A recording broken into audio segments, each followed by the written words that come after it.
જિલ્લાના કલેક્ટર શ્રી, જિલ્લા વિકાસ અધિકારી શ્રી, આપણા વિસ્તારના લોકપ્રિય ધારાસભ્ય અને પાણી માટે સતત મતદાન કરતા માનનીય શ્રી પ્રવીણભાઈ માળી, એવા અહીંયા વર્ષો સુધી જેમણે નેતૃત્વ કર્યું છે અને પૂર્વ ધારાસભ્ય અને સહકારી આગેવાન, એપીએમસીના ચેરમેન અને સાદી ભાષામાં પણ ઘણી બધી વાતો કરી એવા માનનીય શ્રી ગોવાભાઈ દેસાઈ,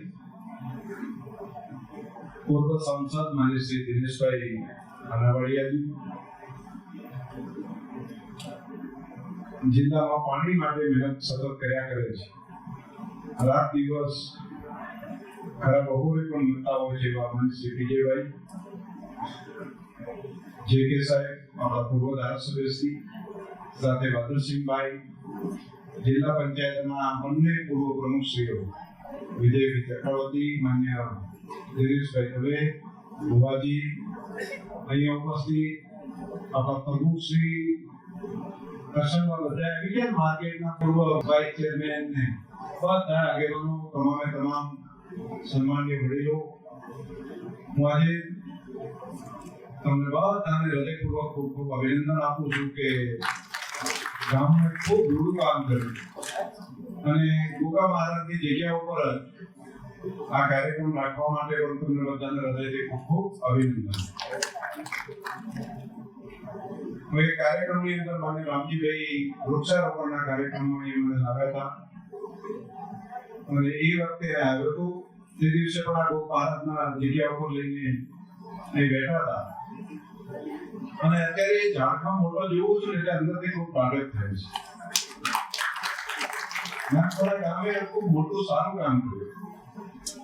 હું જયારે આવું ત્યારે રામજીભાઈને પૂછું કે કેટલા વૃક્ષો કે આટલા ઝાડખા થયા છે. આ વખતે ફરી કહું છું કે અહીંયા નવા પણ વૃક્ષો વાવવાનું રામજીભાઈ કરો બધા ભેગા થઈ 10 વીઘા ભેગા થઈને કરશો બધા. ખૂબ સારું. ભગવાન તમને બળ અને ખૂબ શક્તિ આપે. ખૂબ સરસ, ખૂબ સારું રહ્યું.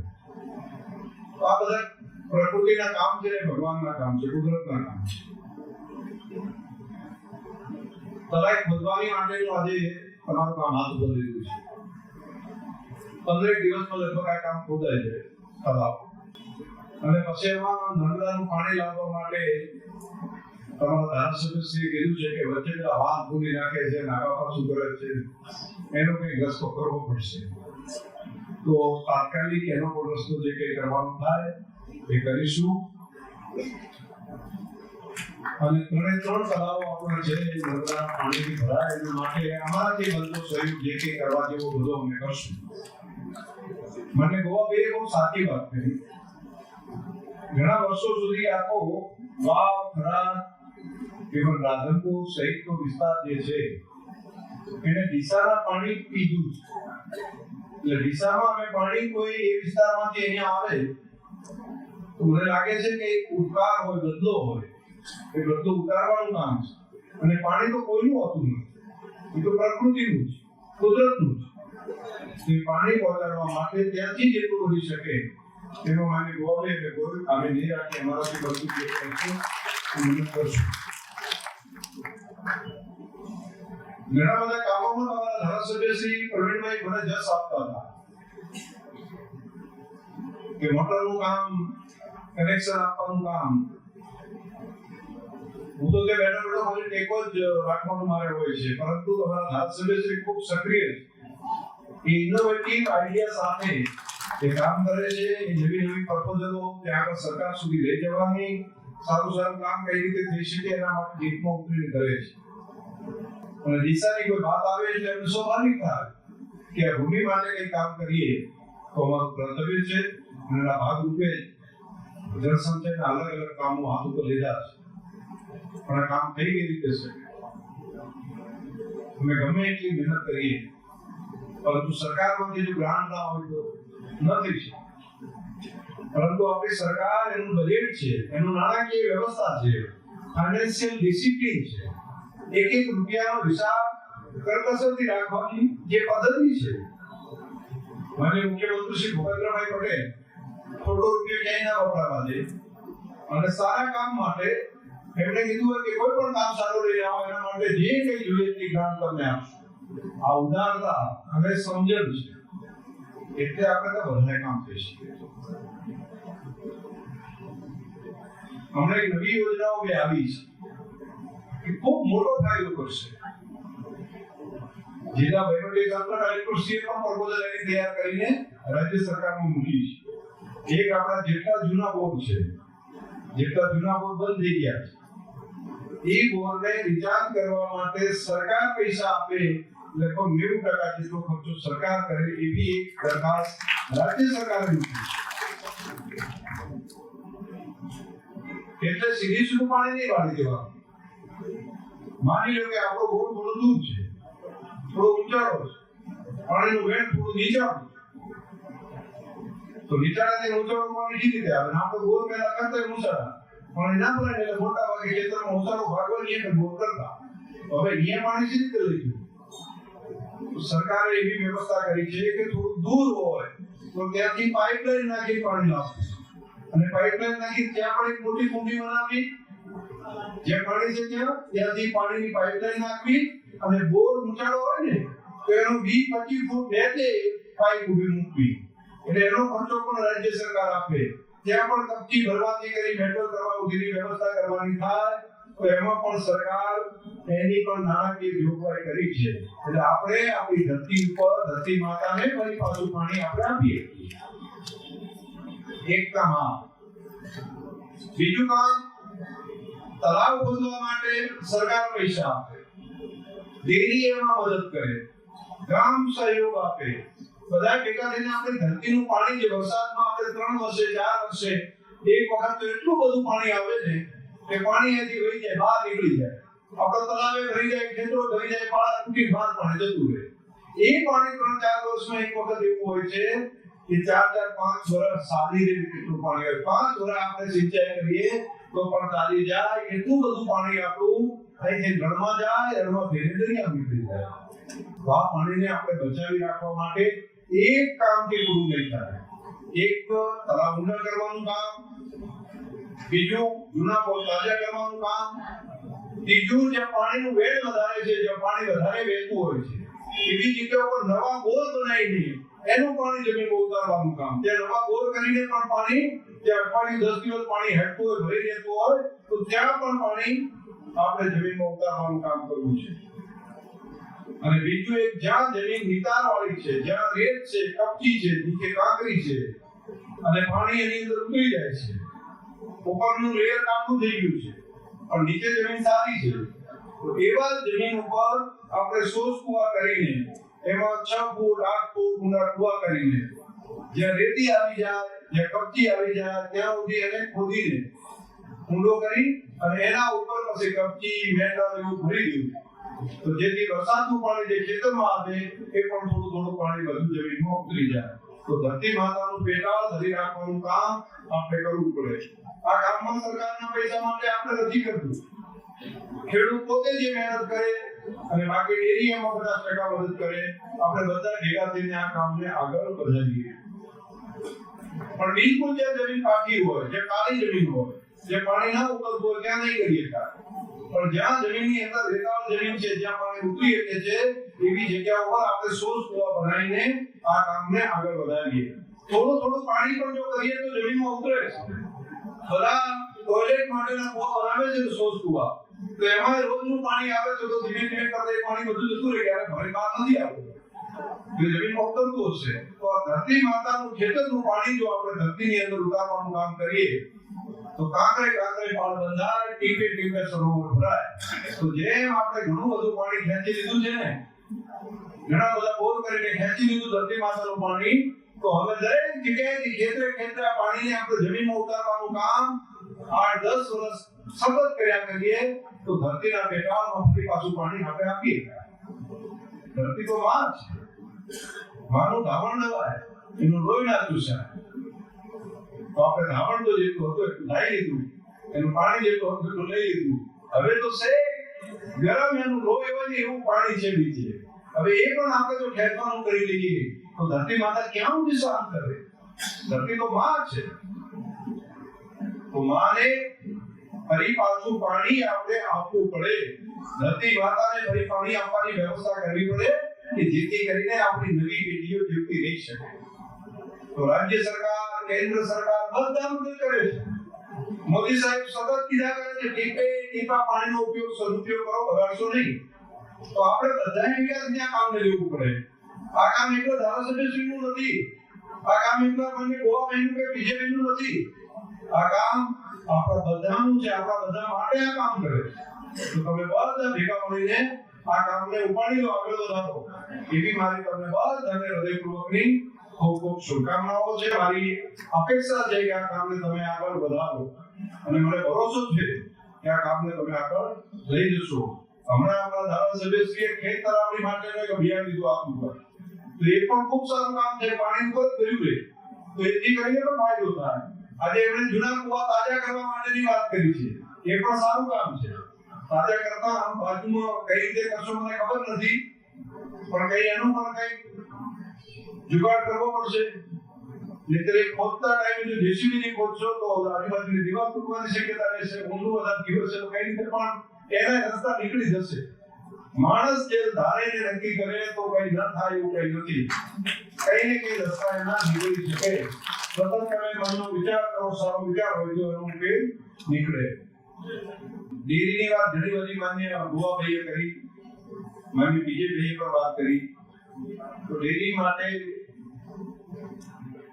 ડેરીના માધ્યમથી આપણા ખેડૂતો સુખી થાય, આપણા પશુપાલકો એનું જીવન ધોરણ ઠીક થાય, એક લોકોને આર્થિક આઝાદી મળે. આર્થિક આઝાદી, તો આર્થિક આઝાદી મળે એના માટે શું કરવું? આર્થિક આઝાદી એક જે કામ છે એના વધારે પૈસા આપીએ. સામાન્ય દૂધ વેચતા હોય એના કરતા ડેરીમાંથી વધારે પૈસા મળે. અને એક પૈસા નાનો જે જાણતો નથી એવા માણસ સુધી પહોંચે. હું હમણાં મધ્યપ્રદેશમાં ગયો. મધ્યપ્રદેશમાં જઈને ત્યાં વાત કરી. ઇન્ડિયા ટુડેનું કોન્ક્લેવ હતું, મારી મુખ્યમંત્રી શ્રી પણ હતા, તેના પશુપાલન સાથે જોડાયેલા અધિકારીઓ હતા, એનડીડીબીના અધિકારીઓ હતા. એ બધાની હાજરીમાં ચર્ચા થઈ કે મધ્યપ્રદેશની અંદર એક લીટરના કેટલા રૂપિયા આપે છે.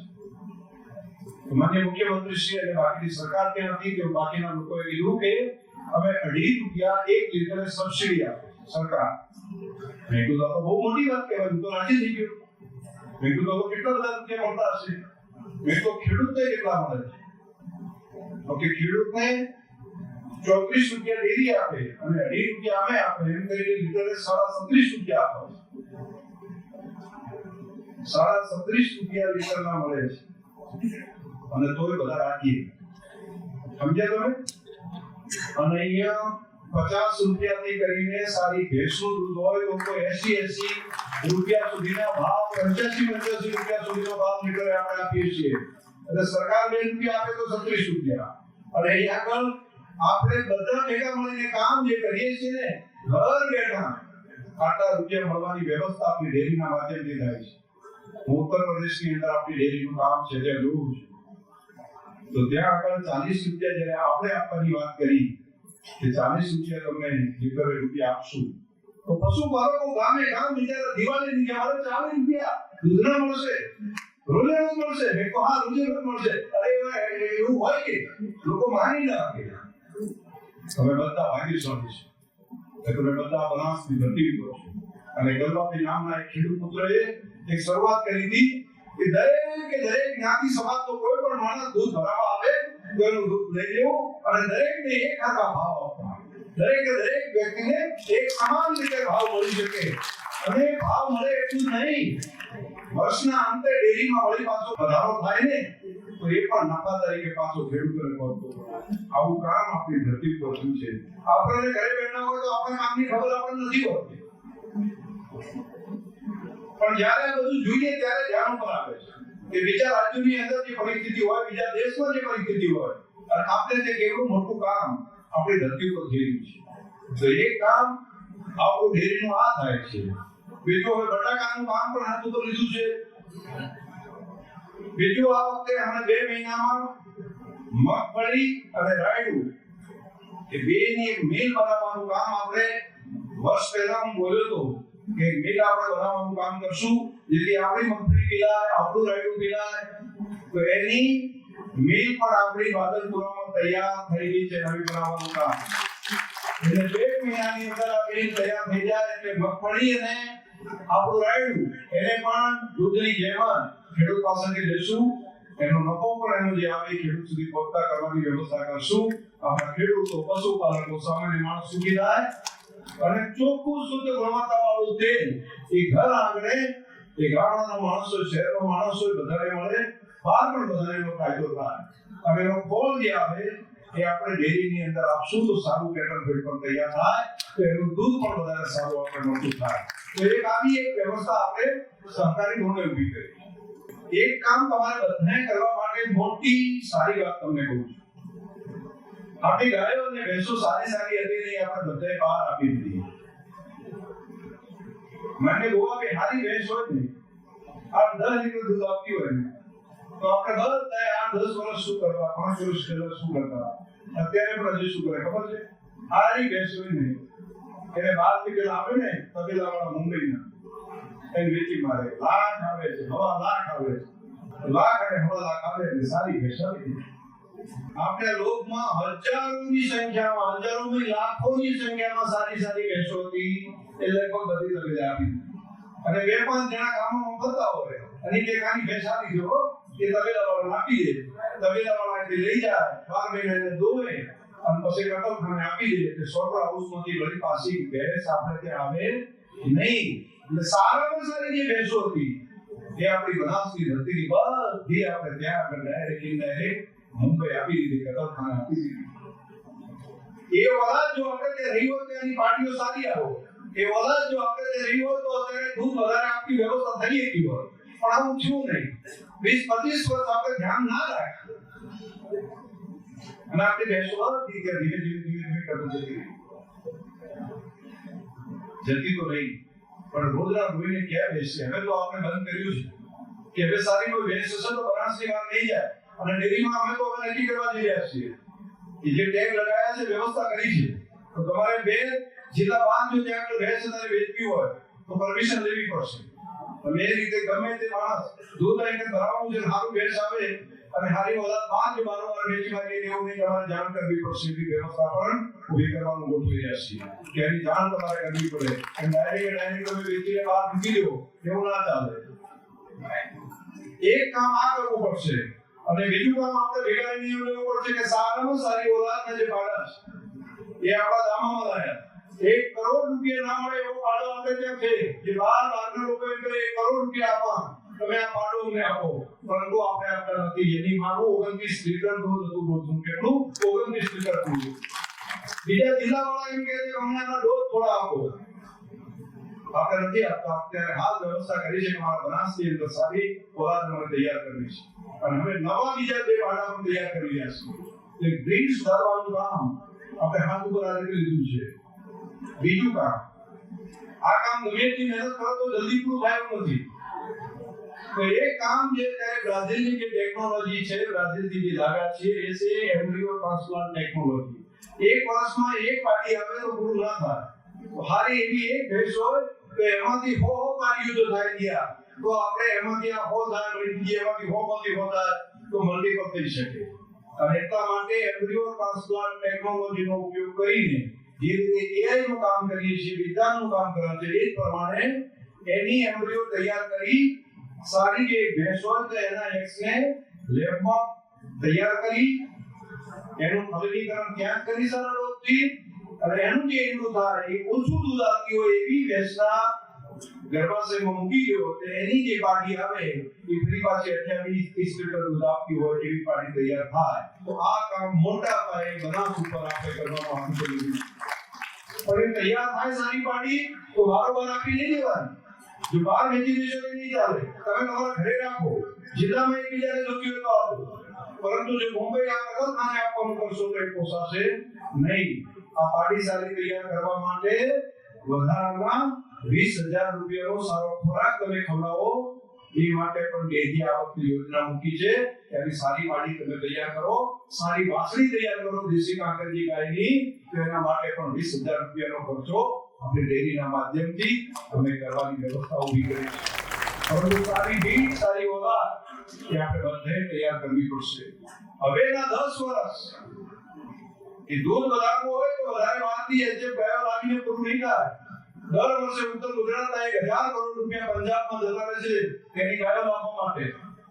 તો હવે આપણે નિયમ ડેડિંગનું કામ કરવું પડે અને એ પણ દેશી ગાયનું સંવર્ધન, એની જે ભેંસ ગાયનું સંવર્ધન જો આપણે કરીએ, આપણી કાંકરેજ ગાયનું સંવર્ધન કરીએ તો પરિણામ મોટું મળી શકે. હમણાં રાજેશજી ગીર ગાયનો રોજનું 40 લીટર કરતા વધારે દૂધ આવે એવો ડોઝ આપણી બનાસમાં આપણે લઈ રોજનો 40 લીટર કરતા વધારે એની માંગનું દૂધ હોય એવા ગાયના એવા નંદીના ડોઝ આપણે ત્યાં અહીંયા લાવી દીધા છે. બનાસમાં આવી ગયા છે આપણા સિમેન્ટેશન. આ બહુ ઘણી અટકેલો હતી એ ત્યાંની ગવર્નમેન્ટ, આપણી ગવર્નમેન્ટ, આપણું ભારત સરકાર એના કેટલાક પ્રોટોકોલ બધું ઠીક કરીને આપણે ત્યાં પહોંચ્યું છે. હવે કાંકરેજની ગાય છે એમાં પણ બ્રાઝિલમાં 45 લીટર આપની કાંકરેજની ગાયો હું જોઈને આવ્યો છું અને એના ડોઝ પણ જે સારા હોય અહીંયા લાવવા છે.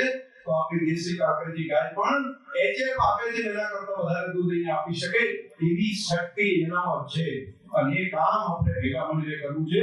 એમાં બધા ભેગા સાથે મળીને સહયોગ કરવો. તો 3-4 બાબતો મારે તમને બધાને કરવી હતી. આ બધામાં આપણને મોદી સાહેબ અને આપણા મુખ્યમંત્રી ભૂપેન્દ્રભાઈ પટેલ આ બંનેની સરકારો ઉદારતાપૂર્વક બનાસકાંઠા માટે મદદ કરે છે. તો એ કાંટો કાઢવા વાળાનો ગણ ના બનાય. શું સમજો છો? પછી અમે મારવા લીધે રાખીએ અને જો ન કરીએ તો પછી નકું ના કહેવાય કે ન કહેવાય. આજે ચૂંટણીઓ નથી, હું તમને બધાને કહું છું.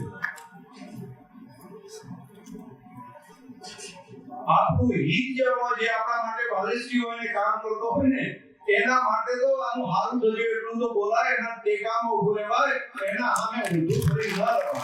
અને ઊંધા ફરીને રહે તો એનો આવતીકાલ એ લોકોની ઉજળી ના થાય, એની ભવિષ્ય ના થાય. આવો દેશના પ્રધાનમંત્રી આપણને બધાને મળ્યા છે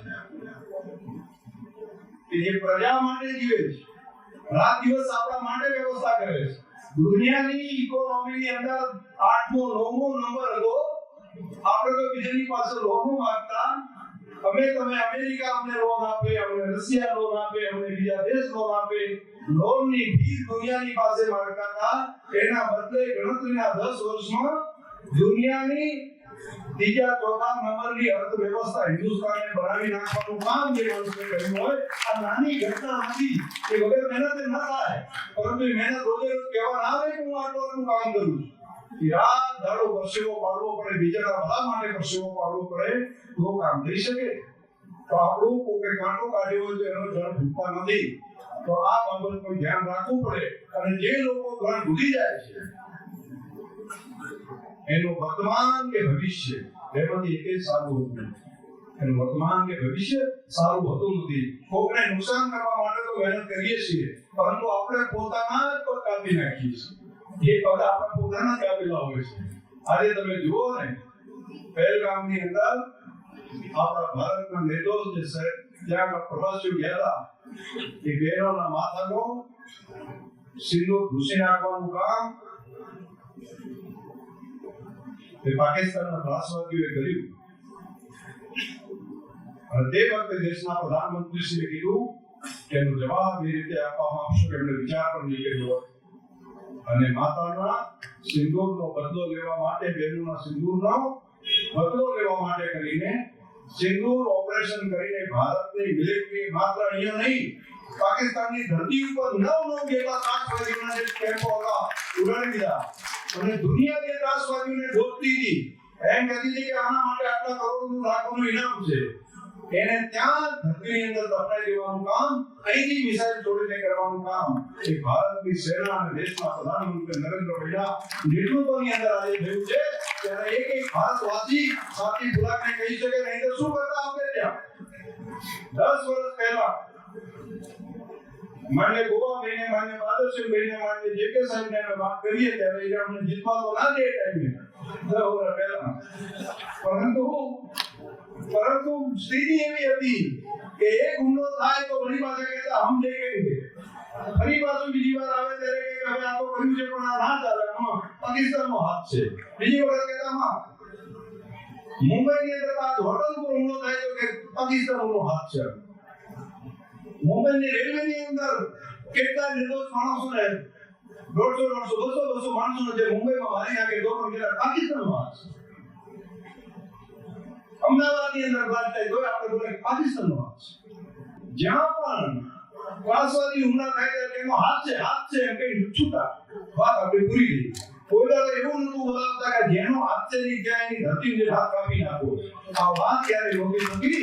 આજે ત્યાં હિંમતપૂર્વક આ નિર્ણય કરવાનું કામ કર્યું છે ત્યારે એનું ગૌરવ માત્ર દેશના પ્રધાનમંત્રી કે લશ્કરનું નહીં, એક ભારતવાસી માટેનું ગૌરવ અને સ્વાભિમાન માટેનો આ વિષય છે. આપણે બધા પણ સાથે રહીને દેશની સેનાને, દેશના નેતૃત્વ પ્રધાનમંત્રી શ્રી નરેન્દ્રભાઈને પણ કહીએ કે કરોડો ભારતવાસી તમારી સાથે છે અને હિંમતપૂર્વક તમે તમારા જવાબ આપ્યો છે, એનાથી હવાયો જવાબ આપો. અમે બધા તમારા માટે તૈયાર છીએ. આટલી જ વાત સાથે નાખણા ગામને હૃદયપૂર્વક ખૂબ ખૂબ અભિનંદન. ભુવાજી ગોપ મહારાજનો પણ જય જયકાર. તળાવનું પાણી આવતા મહિનામાં તમારે ત્યાં આવે અહીંયા અને તળાવ ભરાય એના માટે માનનીય ધારાસભ્યશ્રીએ કીધું ને કે આવું મદદ આપણે આપણને કરે છે. તો તમારો આ બધાની જાહેરમાં વાત કરી છે તો પાછી પાણી નહીં કરીએ. તમે બધા આગેવાનો લાઈન ફરી પાછા પાણીનો વધામણા કરજો. એના માટે ત્યાંથી પાણી છોડવાની બાબતમાં અમે પાછી પાણી નહીં કરીએ. આ સૌને